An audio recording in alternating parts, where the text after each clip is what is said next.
بسم اللہ الرحمن الرحیم۔ السلام علیکم۔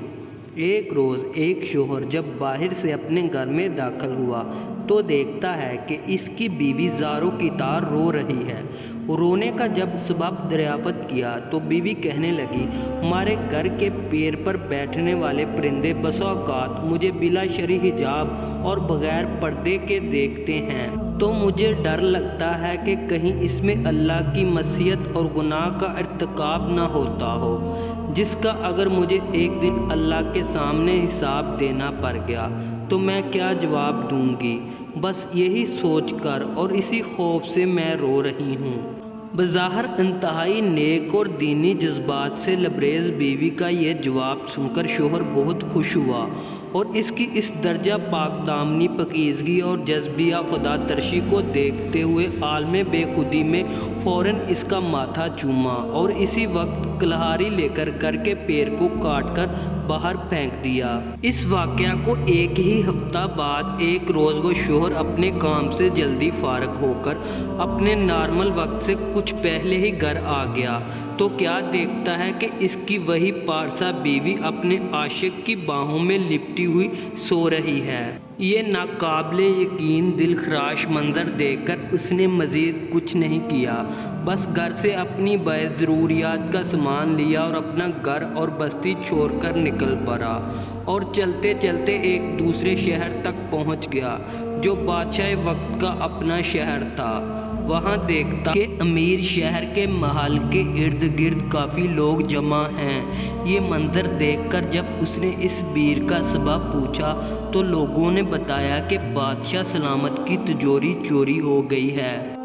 اسی دوران اس بیر سے ایک ایسے شخص کا گزر ہوا جو پورے پیر کی بجائے صرف اپنی انگلیوں کے اطراف کے بل بہت سنبھل اور بچا کر انتہائی احتیاط سے چل رہا تھا۔ اس آدمی نے جب اس شخص کے بارے میں پوچھا کہ یہ صاحب کون ہیں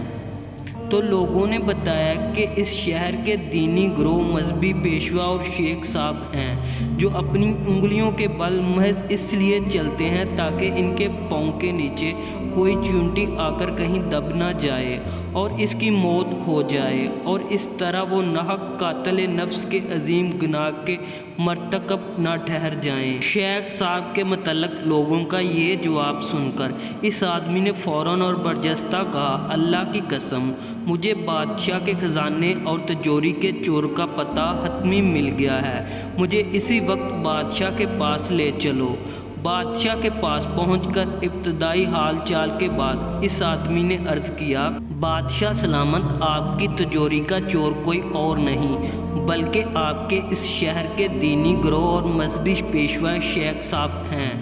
یہ سن کر بادشاہ کو سخت حیرت و تعجب ہوا، جس پر وہ آدمی مزید یقین دہانی کراتے ہوئے کہنے لگا کہ اگر مجھے اس الزام میں جھوٹا پایا جائے تو میرا خون معاف، اور اگر اس الزام کے بدلے میری گردن بھی اڑا دی جائے تو بھی میں اس کے لیے مکمل طور پر تیار ہوں۔ آخر کار بادشاہ نے اس کا اتنا پختہ جواب سن کر شیخ صاحب کو فوراً دربار میں حاضر کرنے کا حکم دیا۔ انہیں دربار میں لایا گیا۔ پوچھ تاچھ اور تحقیق کے بعد آخر کار شیخ صاحب نے اپنا جرم قبول اور تجوری چوری کرنے کا اعتراف کر ہی لیا۔ شیخ کے اقرار جرم کے بعد بادشاہ اس شخص سے کہنے لگا، تم یہ بتاؤ کہ آخر تم کو کیسے پتہ چلا کہ چور یہی شیخ صاحب ہیں، جبکہ وہ اپنی ظاہری شکل و صورت اور واضح تقا سے انتہائی نیک، صالح اور پارسا دکھتے ہیں؟ بادشاہ کے اس سوال کا جو قیمتی جواب اس آدمی نے اپنے سابقہ تجربات کی روشنی میں دیا وہ جواب یہ تھا کہ جب بھی اظہار پارسائی میں مبالغہ آرائی ہو رہی ہو اور جہاں بھی نیکی اور فضائل کے بیان میں حد سے زیادہ دکھاوا نظر آئے تو آپ فوراً سمجھ لیں کہ وہاں ضرور کسی بڑے جرم اور گناہ کو چھپانے کی کوشش ہو رہی ہے۔ سچ ہے کہ صرف لباس پارسائی سے شرافت آ نہیں سکتی، شرافت نفس میں ہوگی تو انسان پارسا ہوگا۔ کردار کو کپڑوں میں چھپا رکھا ہے تو نے، کپڑوں کی طرح تو تیرا کردار نہیں ہے۔ اللہ رب العزت ہم سب کو ظاہر کے ساتھ ساتھ اپنے باطن کو بھی سنوارنے کی نیک توفیق عطا فرمائے، نیز ہمیشہ سچی اور پارسائی اور حقیقی تقوی نصیب فرمائے، آمین یا رب العالمین۔